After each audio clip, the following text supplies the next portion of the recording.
Good afternoon, Jackie. Thank you for that. Thanks for coming in on a snow day for the rest of the government in the country. And as much of the country feels the impacts of that winter storm, President Trump continues to monitor the situation closely, and he has remained in constant contact with FEMA and emergency responders. President Trump also quickly approved 12 federal emergency disaster declarations within 24 hours for the states of Arkansas, Georgia, Indiana, Kentucky, Louisiana, Maryland, Mississippi, North Carolina, South Carolina, Tennessee, Virginia, and West Virginia, enabling these states to access critical federal resources to supplement their response efforts if needed. These declarations will help state-led efforts of turning power back on, clearing roads for emergency services, and keeping communities safe.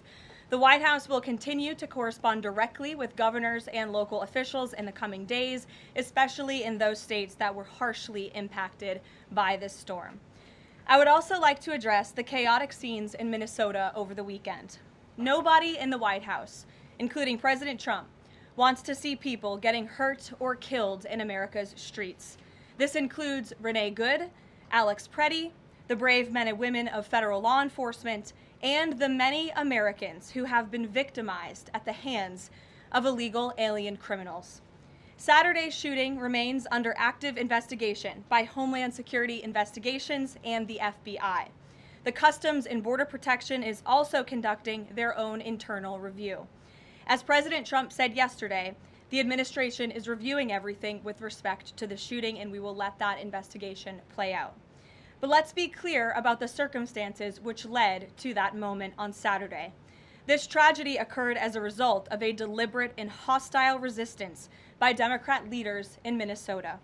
For weeks, Governor Walz and the Mayor Jacob Fry and other elected Democrats were spreading lies about federal law enforcement officers who are risking their lives daily to remove the worst criminal illegal aliens from our streets: murderers, rapists, pedophiles, human traffickers, and gang members. Governor Walz and Mayor Fry have shamefully blocked local and state police from cooperating with ICE, actively inhibiting efforts to arrest violent criminals. They have also used their platforms to encourage left-wing agitators to stalk, record, confront, and obstruct federal officers who are just trying to lawfully perform their duties, which has created dangerous situations threatening both these officers and the general public and Minnesotans alike. This is precisely what unfolded in Minneapolis on Saturday morning. Obstructing federal law enforcement and inciting violence against officers is wrong and illegal. This used to be a universally accepted position in the United States. Amid the hysteria, we must remember how we got here to this moment today and what this Democrat opposition is about. Former President Joe Biden and the Democrats opened America's borders for 4 years, inviting tens of millions of illegal aliens from all over the world to flood into our country.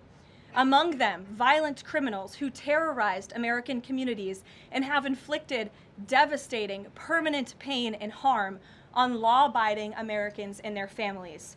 Yet we never saw outrage from Democrats or their allies in the liberal media over these horrifying crimes against U.S. citizens. The pain of American angel families was ignored and dismissed because it undermined the Democrat narrative. Innocent Americans like Jocelyn Nungray, Laken Riley, and Rachel Morin are just a few of the many victims savagely murdered by illegal alien criminals. Earlier this month, an illegal alien from Mexico with a long criminal history who came into our country under Joe Biden's administration threw a baseball-sized stone at a school bus carrying children in New Jersey and fractured the skull of an 8-year-old innocent child. President Trump promised accountability to these American families by securing the border, deporting every illegal alien who has committed crimes, especially and most importantly, violent crimes. Nearly 80 million Americans voted for him to deliver on that very promise, and he is. As the duly elected president, the president is fulfilling the will of the people by arresting and removing these threats from our country in cities from Los Angeles to New York and, yes, Minneapolis. Yet Democrat leaders in Minnesota with sanctuary city policies have actively defied federal immigration law and the will of the people. And as a result of that defiance, 2 Minnesotans have now tragically lost their lives on the streets of Tim Walz's state. It is President Trump's hope and wish and demand for the resistance and chaos to end today. That's why President Trump spoke with Governor Walz directly this morning, and he has outlined a clear and simple path to restoring law and order in Minnesota. Number one, Governor Walz, Mayor Frey, and all Democrat leaders should turn over all criminal illegal aliens currently incarcerated in their prisons and jails to federal authorities, along with any illegal aliens with active warrants or known criminal histories for immediate deportation. Number two, state and local law enforcement must agree to turn over all illegal aliens who are arrested by local police. And then thirdly, local police must assist federal law enforcement in apprehending and detaining illegal aliens who are wanted for crimes, especially violent crimes. If Governor Walz and Mayor Frey implement these common sense cooperative measures that I will add have already been implemented in nearly every single other state across the country, Customs and Border Patrol will not be needed to support ICE on the ground in Minnesota. ICE and local law enforcement can peacefully work together, as they are effectively doing in so many other states and jurisdictions. Additionally, President Trump is calling on the United States Congress to immediately pass legislation ending sanctuary cities once and for all. American cities should be safe sanctuaries for law-abiding citizens only, not for dangerous illegal alien criminals who broke our nation's laws and do not belong here. We hope Governor Walz will do the right thing and continue to work with President Trump to keep the American people safe following their call this morning. Americans overwhelmingly want exactly what President Trump is delivering: strong borders and strict immigration enforcement against the worst illegal aliens, of which there are still hundreds of thousands to deport from the interior of our country. The most peaceful way to carry out this vital public safety mission is for Republicans and Democrats to do it together, and for state and local law enforcement to work together with federal law enforcement. We want to let cops be cops. You wouldn't know this continues to be a very popular policy position from the biased media coverage over the course of the last few days, but polling shows huge support for this exact thing President Trump is calling for. More than 80% of Americans favor deporting illegal aliens convicted of violent crimes. A country unable to deport criminals who enter it illegally is no country at all. The open borders agenda of Kamala Harris, Tim Walz, and the Democrats was already on the ballot on November 5th, 2024, and it was resoundingly rejected. President Trump will never back down from his promise to deport violent criminal illegal aliens and make America safe again, and he welcomes all cooperation in that effort. With that, I will answer your questions. And Jordan Conradson, why don't you kick us off today? Thank you for being here. Thank you, Karoline. Jordan Conradson from Gateway Pundit. I have a few questions. First, with respect to the shooting in Minneapolis, we're seeing massive outrage from mainstream media and the left, but I'm just wondering, where was that outrage when Ashley Babbitt, an Air Force veteran, was executed by Capitol Police Officer Michael Byrd, who she posed no threat to in the U.S. Capitol? Well, you raised a very important point, which I also believed I just raised as well in those opening remarks, in that there has no doubt been selective outrage by the liberal biased media in picking and choosing victims and highlighting their stories. And as I've said, President Trump does not want any Americans to lose their lives in the streets of America and in American communities across the country. He believes what happened on Saturday is a tragedy, but every life is equal to President Trump, and that's why the lives of Laken Riley and Jocelyn Nungray continue to matter to him and be an utmost priority to him to this very day. And it's unfortunate that we did not see the same type of sensationalist media coverage over the tragic deaths of those innocent American women and girls across the country as we are in the wake of this tragedy that took place on Saturday. Gabe.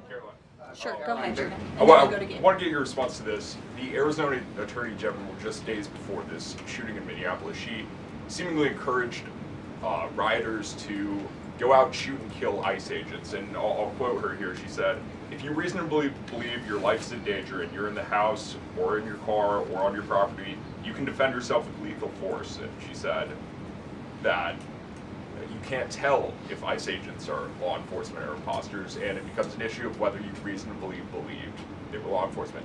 Do you have a response to that, and does the White House believe that she should be held accountable for Well, these remarks? such dangerous rhetoric, as I pointed out, is exactly what has brought us to this position today, where you have elected Democrat officials across the country who are encouraging left-wing agitators and crazy people to go out and unlawfully obstruct lawful immigration enforcement. Again, these brave men and women of ICE and Border Patrol and the federal enforcement are just trying to do their jobs to enforce our nation's immigration laws and to go after the worst of the worst in this country. I would encourage everyone in this room, and I would encourage the Arizona Attorney General to look at the video of an ICE agent in Minneapolis. He was approached by left-wing agitators who were honking their horns and were screaming slurs at him, and he rolled down his window and he said, "What are you doing? I am out here trying to catch a child predator, somebody who has convicted crimes against an innocent child, and you are trying to obstruct me from doing my job." This rhetoric against ICE, comparing them to Nazi Gestapo, Donald Trump's police force, is despicable, it is shameful, and it is precisely what has led to the escalation of tensions in Minneapolis and in other places across the country. Gabe, go ahead. Be looking into her for justifying violence? I would defer you actually? to the Department of Justice on that. Thank you, Karoline. Gabe. Regarding Minnesota, on Saturday, the Department of Homeland Security posted that Preddy looks like he wanted to do maximum damage and massacre law enforcement. Stephen Miller on Saturday posted that, or called Preddy a would-be assassin. Why did administration officials jump to conclusions before an investigation had even been conducted? Well, look, this has obviously been a very fluid and fast-moving situation throughout the weekend. As for President Trump, whom I speak for, he has said that he wants to let the investigation continue and let the facts lead in this case. With regards to the deployment of Tom Homan to Minneapolis, should the deployment of Mr. Homan to Minneapolis be seen as a sign that the president is dissatisfied with how the officials on the ground had handled the incident? No, Mr. Homan is doing an exceptional job, and he has been working with Secretary Noem and President Trump over the course of the last year.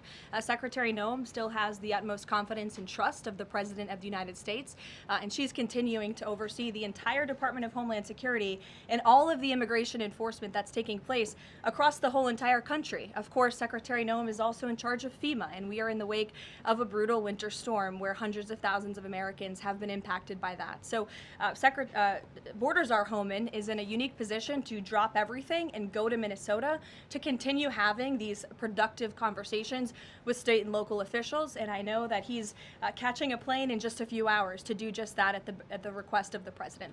Jennifer. On Saturday's shooting, has the president been briefed, and have you been briefed on specific details of the shooting? How many shots were fired? How many guns discharged? And I mean, did the protesters' gun go off, or only the officers' guns? Do you have any of those details?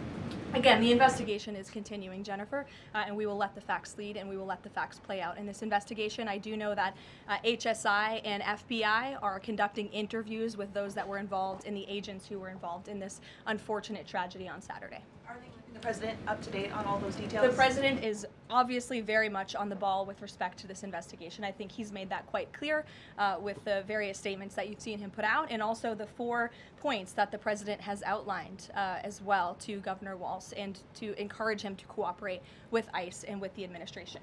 Mary. Thanks, Karoline. To follow on Gabe's question, Secretary Noem said Alex Preddy committed an act of domestic terrorism. Stephen Miller labeled Preddy a domestic terrorist. Does the president agree with them?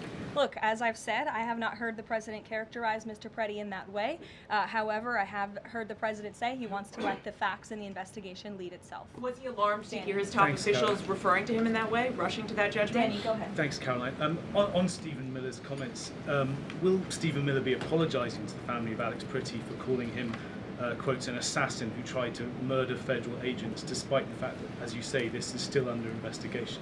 Look, again, this incident remains under investigation, and nobody here at the White House, including the President of the United States, wants to see Americans hurt or killed and losing their lives in American streets. And we mourn for the parents. As a mother myself, of course, I cannot imagine the loss of life, especially losing one's child. And that same empathy from the president goes for the parents of angel families, and parents of victims of illegal alien crime across our country as well. And that's exactly why the president continues to be wholeheartedly committed to deporting the worst of the worst criminals from our country. Why don't we go to the back? Kelly. Karoline, does the president believe that the killing, though, was a mistake? Has he expressed that at all?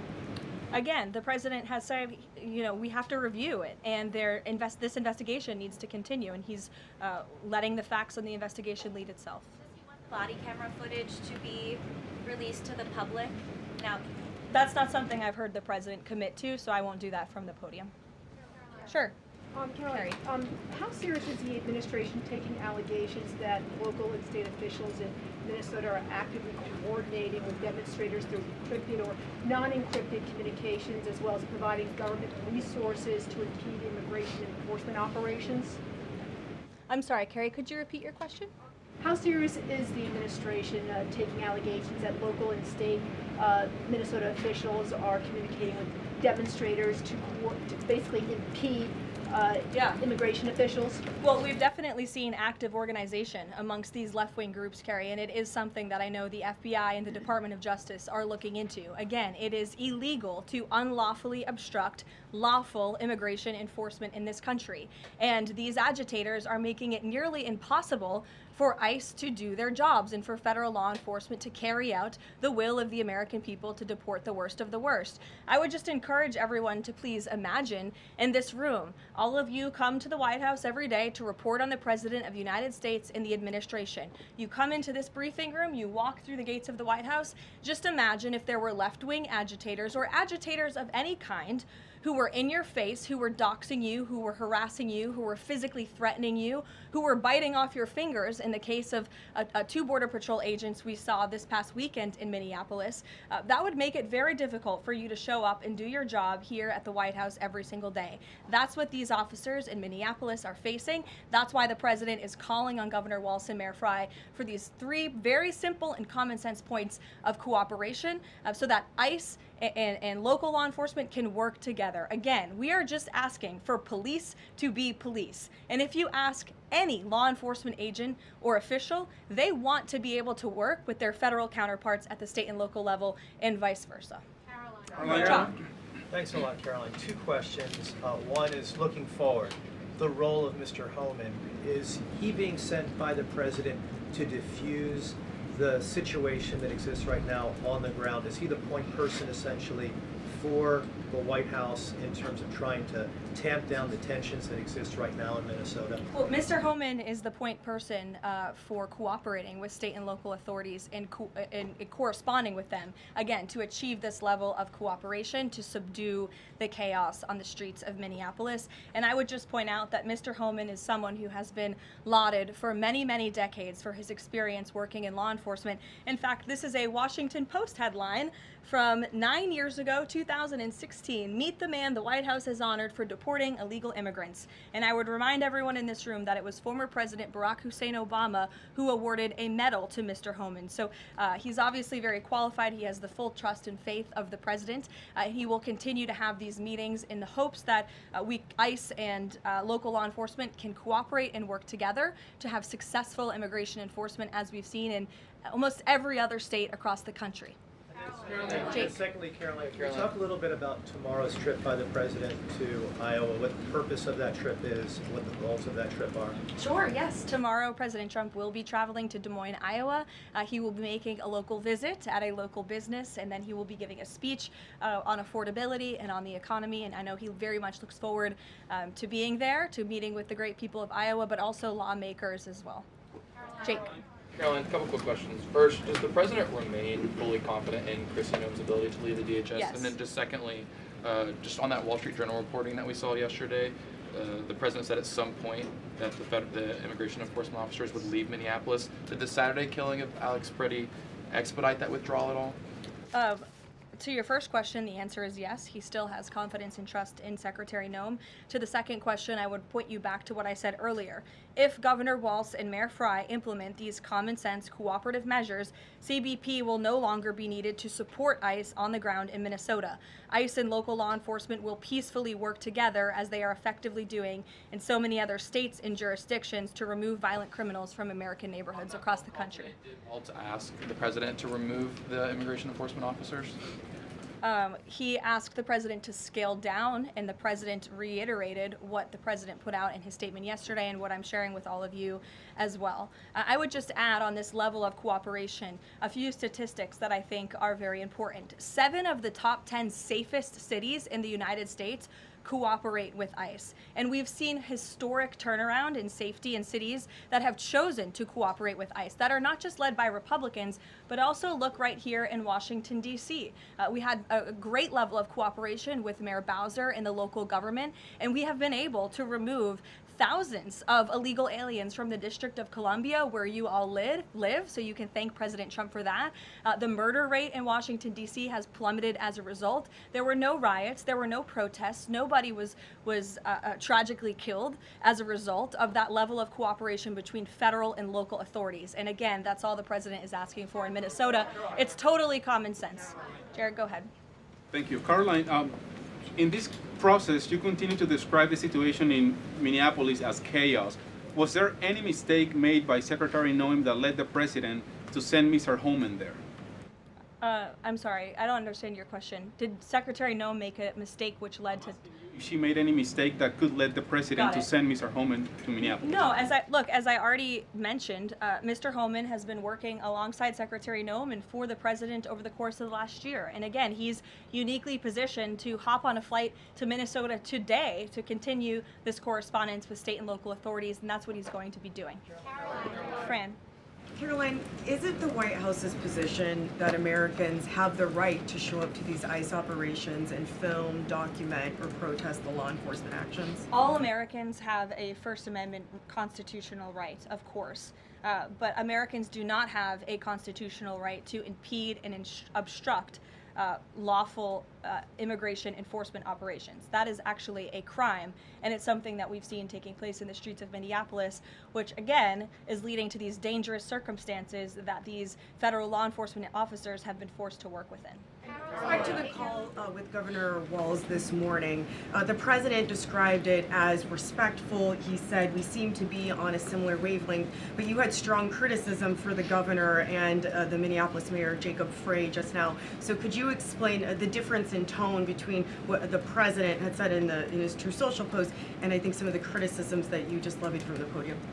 Fran, I think the criticisms that I laid out, I'm painting the picture for all of you in this room, are what led to the moment that we are in today, where Governor Walz and President Trump are having a conversation, a constructive and productive conversation to end the chaos and the lawlessness that has taken place in Governor Walz's state. Elena. Thank you. I had a question. With Homan now going to Minnesota, is Gregory Bovino also going to remain in Minnesota overseeing these ICE operations? Mr. Bovino is a wonderful man, and he's a great professional. He is going to very much continue to lead Customs and Border Patrol throughout and across the country. Mr. Homan will be the main point of contact on the ground in Minneapolis. And to follow up, given what we've heard from several Trump administration officials, people like Stephen Miller, as people point out, calling him a domestic terrorist, Bovino saying that Preddy was out to massacre law enforcement. Why not require ICE agents to wear body cameras to clear up some of the disputes that we are hearing from witnesses and video footage versus what the administration has been saying? Well, that's a policy question that I know the policy folks in the building are having with members on Capitol Hill, and I'll leave it to them and the president to make that decision. And I just have a final question is on, you were talking about the level of cooperation that the president talked about with Governor Walz. Will the administration commit to cooperating with local officials on this investigation into Alex Preddy? The president spoke about this with Governor Walz and said he would have a discussion about it. He did not make a commitment, and so therefore I won't make that commitment here. I would just remind all of you in the media, because I've seen a lack of reporting on this fact, there are investigations into what took place on Saturday. The Homeland Security investigations and the FBI have teamed up for an investigation, and there's also an internal CBP investigation, an internal review of what is happening on the ground in Minnesota. The president supports those investigations, and as I've said repeatedly, he wants to see them move forward. Phil.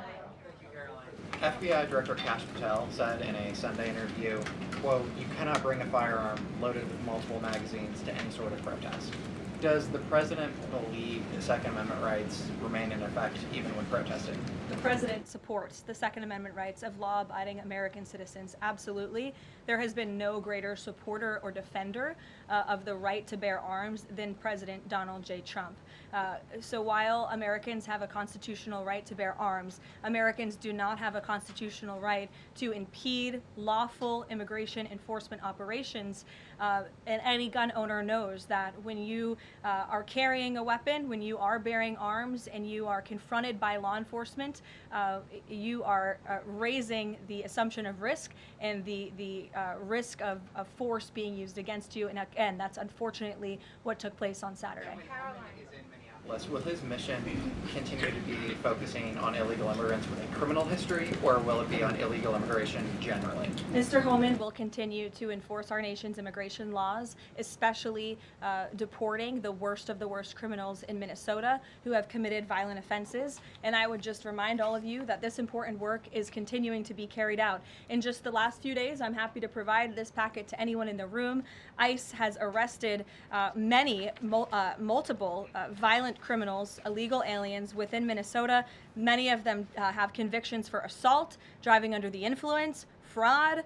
This individual here I'm looking at was an aggravated felon with multiple convictions for larceny, fraud, and forgery of checks, vehicle theft, drug possession, domestic assault, inflicting bodily harm on another, criminal convictions of larceny, identity theft, again, charged with driving under the influence. These are extremely dangerous people who Governor Walz and Mayor Frey have allowed to roam on their streets, and all the president is asking for is cooperation to arrest individuals like this and deport them from the United States of America. I'll take a couple more. Go ahead. Okay, so this weekend the president posted that this is a cover-up of the fraud in the state of Minnesota. He also posted Minnesota is a cover-up. These both happened after the shooting. So given that these came after the shooting, what is the this here? What is the cover-up he's alleging? Yes, it's a good question. I've spoken with the president about this at length. What the president is referring to is the fact that you have Governor Walz and, again, the mayor, who have been encouraging these left-wing agitators to come out and to harass and to dox and to threaten ICE and to make this conversation about and smear lies about federal law enforcement who, again, are just trying to do their jobs in an attempt to distract from the widespread, massive fraud that has taken place in their state. Billions and billions of dollars has been stolen from law-abiding taxpayers in Minnesota, and the administration continues to be very focused on getting to the bottom of it, and especially, and the president raised a good question over the weekend, with respect to Congresswoman Ilhan Omar, who now has a net worth within the millions, and one must ask themselves, why and how is that possible? Is she connected to the fraud rings that we have seen taking place within her state and her own district? It's a question the American people are raising, and the president believes it's one worth answering. Haley. Thanks, Karoline. I want to go back to some of the comments from Stephen Miller and Secretary Noem. You've made clear the president wants to see the investigation play out when answering some of the questions on the specific details. Is he concerned that some of those definitive statements made by other officials risks public perception of the credibility of those investigations now playing out? Again, the president believes that these investigations are credible, they are continuing, they are active, and he wants to let them play out. Alex. Karoline, thank you. Is the administration willing to separate DHS funding from other funding bills in order to avoid a broader shutdown? Look, at this point, the White House supports the bipartisan work that was done to advance the bipartisan appropriations package, and we want to see that passed. Policy discussions on immigration in Minnesota are happening. Look, the president is leading those discussions, as evidenced by his correspondence with Governor Walz this morning, but that should not be at the expense of government funding for the American people, which would include, as you know, Alex, FEMA funding, and we are in the midst of the storm that took place over the weekend, and many Americans are still being impacted by that. So So we absolutely do not want to see that funding lapse, and we want the Senate to move forward with passing the bipartisan appropriations package that was negotiated on a bipartisan basis. And secondly, there's another round of Russia-Ukraine talks this weekend, Sunday. I wonder if you can walk us through with the president, how he'll be involved in that, if at all. We'll be talking to President Putin, President Zelensky ahead of those meetings. I'm not tracking any scheduled calls at this point in time. However, the president remains deeply involved, and of course he's being apprised by his advisors, namely Jared Kushner and Special Envoy Witkoff, on these talks. They had a multilateral meeting this past weekend, which didn't get a ton of coverage, but that was historic in nature, where the president's team has really brought two sides of this war to the table together to move the ball closer towards peace. So the president is not giving up on the peace process. He obviously just met with President Zelensky when we were in Davos, Switzerland, but I'm not tracking any calls scheduled for this week. On one more foreign policy point, I will point out, as you all saw, the last remaining body of the hostages, Israeli hostages in Gaza, has been returned. This is a huge foreign policy feat for the President of the United States, for the State of Israel, and frankly for the whole world. The President made the impossible possible, and so it's great news for the President, for the United States, for our allies, and also for peace in the Middle East. And I understand that more than 20 new additional countries have also signed up to join the newly established Board of Peace with respect to the rebuilding of Gaza, which is another historic accomplishment for this president. So thank you all very much, and we'll see you in Iowa tomorrow.